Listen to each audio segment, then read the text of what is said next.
j'ai mon talon, mon pied vers le bas, et là, je envoie ma jambe vers l'avant et je vais taper ici. Les deux jambes. Plus ou moins fort sur certains chevaux. Donc pour l'accélérer. Alors quand on dit accélérer, c'est que le cheval il ne va pas partir au galop. On va lui demander de se rapprocher des uns aux autres. Donc même s'il part un petit peu autour, on ne crie pas. Hey.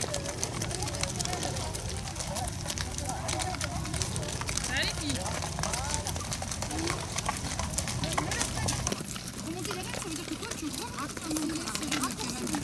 portes un peu en arrière. Voilà. Voilà. Remonter derrière, ça veut dire que c'est toi qui remontes comme ça. Allez, moi aussi, hein. Allez, j'étais l'aérodrome à Mousson.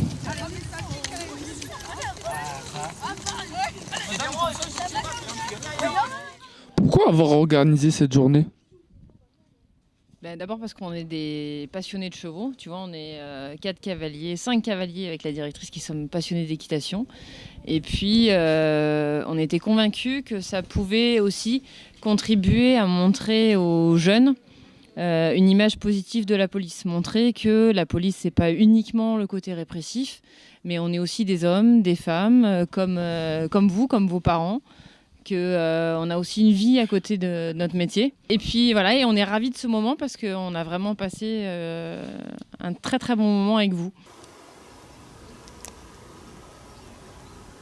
Il y a derrière derrière David. Regardez derrière David, il y a une photo là. Une photo. Viens, on regarde la photo. Ah, d'accord. Bonjour.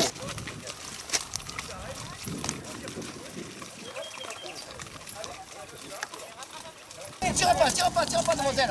Donne pas dans la bouche avec ça. Tape ton derrière.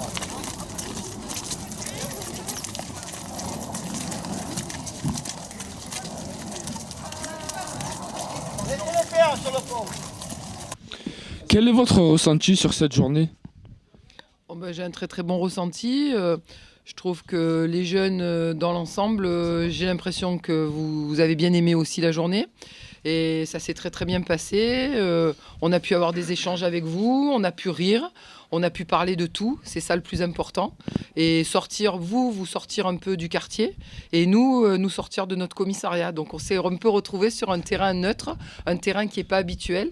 Et on trouve que c'est très très bien ce regroupement police-jeunes. Voilà, on a beaucoup apprécié en ce qui nous concerne.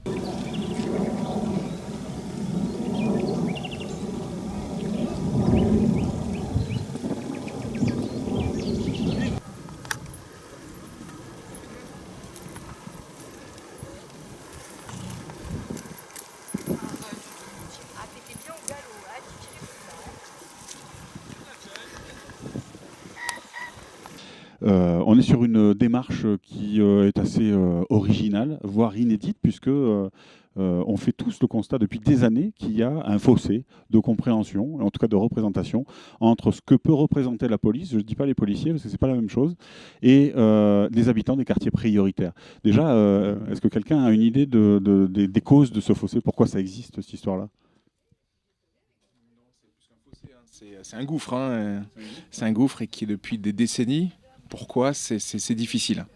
Chacun se rejette la faute, mais c'est difficile de savoir d'où ça vient et les conséquences, on les paye aujourd'hui. Je pense aussi que c'est des quartiers où les conditions de vie ne sont pas forcément faciles et la police a toujours eu un peu cette vocation d'être infusible.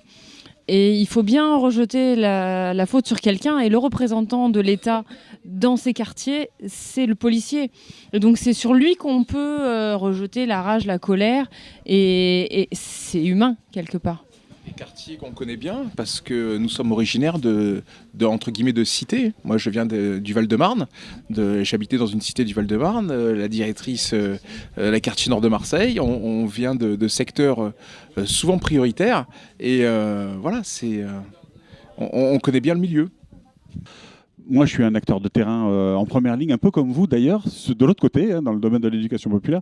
Et on voit bien que sur un quartier comme le nôtre, on parle de la Croix des Oiseaux, 8000 habitants, il doit y avoir effectivement une trentaine ou une cinquantaine de personnes qui sont des voyous et dont la réponse est légitime qu'elle soit répressive, à mon avis.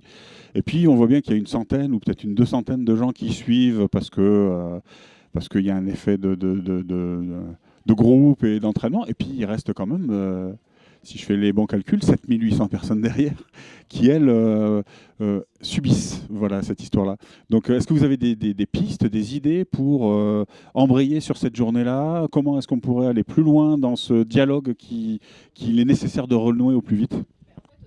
Et la directrice en premier lieu disait, je sais pas vous, mais moi c'est des jeunes que j'ai envie de revoir. On a créé un lien, on a créé un contact. Alors en tout cas pour notre part, et moi en tout cas, je suis tout à fait volontaire pour donner mes coordonnées. Et on peut aussi montrer qu'il y a une autre porte, il y a une autre voie en fait. Que la délinquance, c'est pas forcément la solution, qu'il y a d'autres discours et qu'il y a d'autres représentations en fait. Et qu'on peut choisir une autre voie. Nous, on voit toutes les volontés qui s'expriment sur le quartier, toutes les possibilités. Et donc, l'idée qu'on avait sur cette journée d'aujourd'hui, parce qu'on est venu avec des gamins qu'on connaît parfaitement et qui sont des super mots, ça, il n'y a pas de souci. Il y en a qui ne sont pas moins super, mais qui sont plus ancrés dans des représentations. Mais il n'y a pas que, il y a aussi leurs parents, les mamans et ainsi de suite. Comment vous voyez cette histoire-là? Parce qu'à un moment donné, je pense qu'il faudra les toucher aussi, ces gens-là, sur ce genre de démarche. Il faut déjà que les jeunes qui étaient là aujourd'hui en parlent autour d'eux. Qui leur disent on a passé un super après-midi avec 4 personnes qui s'avèrent être des policiers. Ah bon, ça bon, oui, bah oui. Et qu'en dessous de l'uniforme, il y a quand même des êtres humains qui venons souvent des mêmes endroits qu'eux et que ce n'est pas une fatalité, le quartier, la cité, comme vous appelez, peu importe, mais qu'on peut très bien réussir avec de la volonté, qu'il faut éviter les pentes glissantes. Et en parlant autour d'eux, ils peuvent faire passer le message. Et nous, on est là. S'ils veulent qu'on se revoie, qu'on en reparle, qu'on réorganise des choses, il n'y a pas de souci.